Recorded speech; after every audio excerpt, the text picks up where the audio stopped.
Que barato. E como você entrou para esse mundo dos negócios? Cara, vamos colocar assim, cara, eu nasci num bairro chamado Nossa Senhora da Glória, em Belo Horizonte, periferia de BH, filho de um caminhoneiro com a professora primária. Ou seja, perspectiva zero. Fudido. Os meus amigos daquela época continuam fumando a mesma maconha que fumam até agora. Sentado na mesma calçada. Sentado na mesma calçada. E ainda você quis ser professor, Exato. que já não ajuda muito a questão do salário, não é valorizado. Nada. O que aconteceu, cara? A minha vida, vou falar que 70% eu planejei. 30%, tem gente que pode dar o nome sorte, Deus, o que quiser.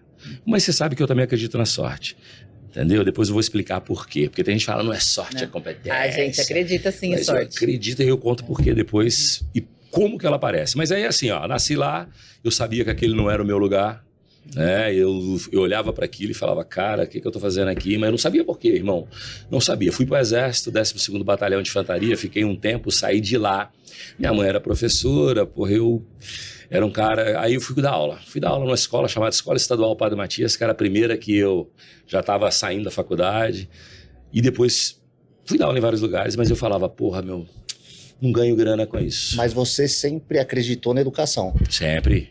Você sempre foi um rapaz estudioso? Sempre. Aí um amigo meu me chamou, Lázaro, vem ser propagandista vendedor na minha empresa. Eu falei, porra, velho, estudo pra caralho, falo inglês, falo espanhol. Virar vendedor? Eu vou virar vendedor, não quero. Aí recusei. Aí um dia encontrei com ele, ele falou, quanto você ganha, Lázaro? Tipo assim, na época eu ganhava 5 mil, uma coisa assim, não lembro direito. Isso que é mais ou menos? 1993, né? Porra, vocês não tinham nem nascido, salário, né? Ele não tinha nem nascido. Nem nascido ainda, exatamente. Você já ganhava 5 pau por mês. Na época era grana já, pô. Não, aí era professor. Era dinheiro. Não era nada, não? Era a quebradeira da porra.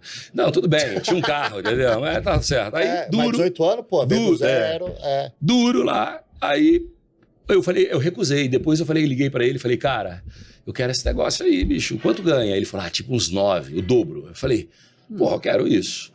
E aí ele falou, só que eu não tenho a vaga mais. Agora, só que é o seguinte, apareceu uma empresa chamada Sanofi. E ela anunciou no jornal uma vaga, vou te arrumar. Ele mandou o jornal pra mim, eu mandei um currículo datilografado. Você também nem lembra o que é a máquina datilografia da sua vida. Você já viu a máquina de escrever? Já. Mas tô vendo isso. Aí mandei o currículo nisso. Na segunda-feira, na sexta eu estava contratado. Aí eu comecei minha carreira. Eu entrei a Sanofi é de... Medicamento. Sim, era hoje, acho que é a segunda ou terceira maior do planeta. Sim. Entrei ali, ganhei um dinheirinho e abri um lava-jato. Aí foi muito rápida a carreira, muito rápida, velho. Entrei como propagandista vendedor. 8 meses depois eu era supervisor distrital, 8 meses depois gerente distrital, depois regional, chefe da força de venda, gerente de divisão de marketing de venda. Mas peraí, paralelo você abriu um lava-rápido. E para abrir um lava-rápido. Porque naquela época... Nada a ver. Nada com nada. Só que naquela época... Você saiu de professor para vendedor e abriu um lava-rápido. E naquela época, o lava-rápido lavava carro, não dinheiro, como hoje. Sim. Né? Lá não lavava dinheiro. Não fala isso que eu tô abrindo uma lava aqui no fundo da Arambé. Não vai falar isso aí, daqui a pouco o pessoal vai ver esse podcast, no mês que vem vai ver eu postando a inauguração. Vai achar que... Por aí. Aí depois do Lava Jato, abri uma confecção chamada Orangotango.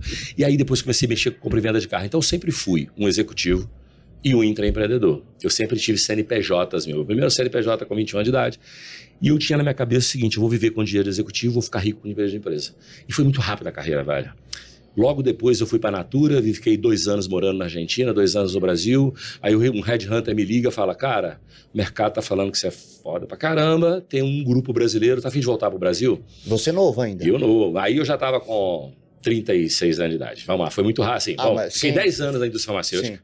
Fui para a Natura, 2 anos no Brasil, 2 anos lá. Não, dei aula só até 23 anos. Sim, aí já... 23 anos, entrei para a indústria e decolei, entendeu?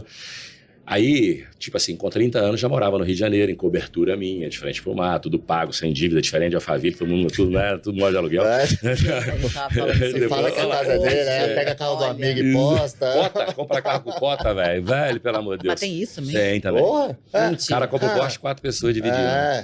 Gente, é a síndrome da pobreza, na minha opinião. Mas tudo bem, aí... Mudei pro Rio, fiquei no Rio, mudei pra Argentina, voltei e fui trabalhar com o Silvio. Aí quando eu fui... Peraí, só pra recapitular, como você chegou no Silvio? Não foi eu que cheguei no Silvio, ele que chegou em mim. Tipo assim, eu saí da indústria farmacêutica, fui pra Natura. Tava na Natura? Na Natura. Fiquei 2 anos no Brasil, mudei pra Buenos Aires. Tá. Morando em Buenos Aires, um dia o telefone da minha mesa toca. Lázaro, tudo bem? Aqui é uma empresa de recursos de headhunter chamada Lógica. Quer voltar pro Brasil? Eu falei, já tô afim de voltar, tava 2 anos lá quase. Falei, tô afim de voltar. Aí ele falou, ó, tem um grupo aqui que fatura 7 bi e ele tá precisando de um presidente para 3 empresas. Mas a promessa é o seguinte, as empresas estão ruins, se der certo, tudo decola. Aí Se não der eu- certo, você não vai ter nada. Se Vai der ter certo, nada. você dá muito bom pra você. Só que aí a conversa foi diferente, eu não sabia que era o Silvio. Aí eu vim pra cá, passei pelo Red Hunter, fui conversar com... Quando eu vi o presidente do grupo, que era o Sandoval na época, aí era o Silvio. Aí eu bati o olho no Sandoval, falei, opa, Grupo Silvio Santos. Sim. Conversei com o Sandoval fala comigo, ó, volta pra Argentina, semana que vem eu te ligo. Aí ele me ligou, falou, pega o avião, volta pra cá que o Silvio quer falar contigo. Peguei um avião, fui pra casa do Silvio direto, lá no Morumbi, e a entrevista durou umas 2 horas, eu falei 20 minutos, ele falou o resto, Nossa. e a proposta final é assim, garoto, me disseram que você é muito bom, vem pra cá. Se der certo, eu te ponho rico. Se der errado, eu te dou um dinheiro, você fecha essas empresas e vai tocar sua vida. Aí eu pensei, se der errado eu recebo uma grana, no se ruim, der certo não eu fico não tem como dar rico. ruim. Sim. Não tem como dar ruim, voltei pro Brasil e foram 7 anos juntos e deu muito certo. Mas aí, só para quem não sabe, É. qual que é o que você teria que fazer, o que você faz com as isso. empresas? É. Vamos lá. Quando eu cheguei lá no Grupo Silvio Santos, eu assumi a Jequiti, a Hidrogem, depois Vale Saúde, Vale Desconto, eu era presidente dessas empresas. Uhum. Quando o Pan-Americano explodiu, o Silvio mandou os vice-presidentes embora e eu virei vice-presidente. Aí ficou eu, Marcel e Corres, 3 vices de presidentes cuidando do grupo. Uhum. Né? E o Guilherme era o presidente, que era sobrinho dele. E nessa época eu ainda era um executivo. E foi aí que eu montei também a Optimize Consult, que era uma empresa que dava consultoria para a empresa. Depois que o banco explodiu e eu fui saindo do grupo, as empresas começaram a me procurar para poder fazer crescimento de empresa. Porque eu entrei na Jequiti, ela faturava 20 milhões, 4 anos depois eu faturava 500. meio bi, 523 milhões. Então, pessoal, E- só para vocês entenderem, deu muito certo. Deu muito certo. Porque ele, na época ele entrou na Jequiti, 20 milhões de faturamento. 20 milhões de faturamento. E em faturamento 5 foi pra anos, quando eu mais de- saí, deixei 523 milhões. Ou seja, mais de 10 vezes o faturamento. muito Absurdo. mais, entendeu? Então, aí quando eu saí de lá, um monte de empresa começou a me procurar para fazer o quê? Crescimento, restauração. Aí de cara, eu primeiro fui chamado para ir tocar a Avon. Ah, você vai ser o presidente da Avon Você no passou pelas Brasil. maiores, né? aí, Natura, Avon. aí Natura tinha passado. Na Avon, eu recusei o convite, porque eu fui falar com a americana Sherry McCoy, e a Sherry McCoy falou comigo, ó, você tem que vir, tem que fazer turnaround do Brasil, mas você não pode mandar ninguém embora, tem que seguir nossas regras. Eu falo, as minhas regras. Como é que você vai fazer o negócio andar se não é do jeito que É do meu você... jeito, E exato. geralmente, para mudar a cultura, você tem que mudar pessoas. E aí eu recusei. Logo em seguida apareceu a Jafra, que era uma empresa que pertencia a um grupo alemão, Volver, que fazia um turnaround no Brasil. Entrei nela 1 ano e 3 meses depois, pedi para sair, porque eu já tinha feito o turnaround, tinha feito o que tinha que ser feito, o acordo, saí. Aí eu comecei a fazer isso. Aí eu montei um grupo e a gente começou a consertar empresas. E logo depois fui fazer da Junesc, que foi a última, que eu sentei como presidente. Antes eu sentava como presidente e consertava a empresa. Hoje eu não faço mais. Hoje eu tenho gente que faz isso para mim. Tá. Né? Isso foi que ano? Isso já foi quando eu saí do Grupo Silvio Santos em 2015, entrei na JAF em 2016, a Junesc entrei em 2019, saí em 2020. Você ficou no Grupo Silvio Santos 7 anos. 7 anos. 7 anos. E aí eu comecei a ser um cara que faz turnaround e eu tenho os meus negócios, eu tenho hoje 14 sócios, né?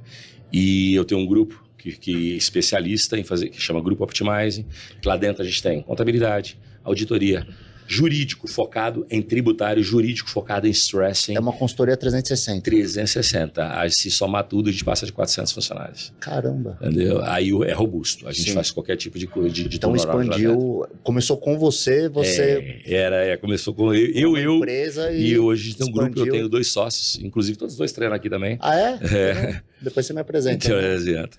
E assim, e é o que eu faço hoje como business.